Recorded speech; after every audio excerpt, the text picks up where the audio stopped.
The workshop manual on the SR80 ASV, which is now owned by Terex, does not tell you how to change the axles. And that's what we're doing, changing the axles.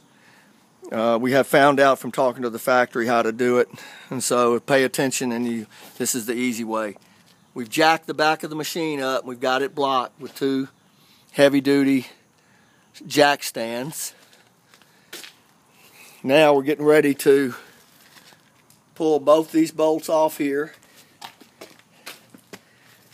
Gonna pull this bolt, and then we got to knock this pin out from the inside underneath.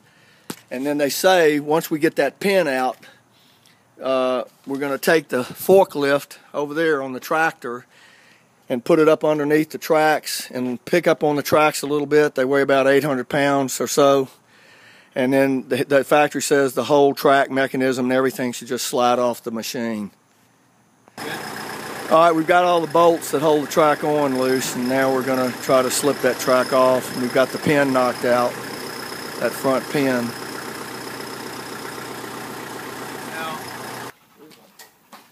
Alright, we got this track off. All we did was slide those forks underneath the tracks right there, took all the bolts loose like I explained earlier, and we slid the track out, and you can see there's the axle right there that we're going to replace, and then there's one up front. And you can only pull it out just enough because you don't want to mess up those hydraulic lines.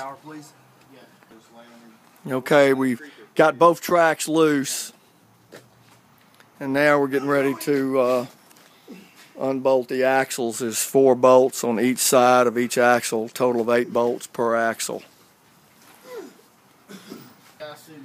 And we used a porta power that's sitting over there to push this pin out from the inside, and the whole pin came out like this to the outside. That pin had to come off to get the track to come off the axle. Okay, we've got the rear axle out. There it is right there. And we're getting ready to bolt up the new rear axle.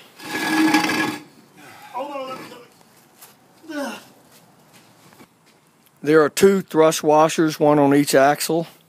There it is. I'm holding it right there in front of the camera.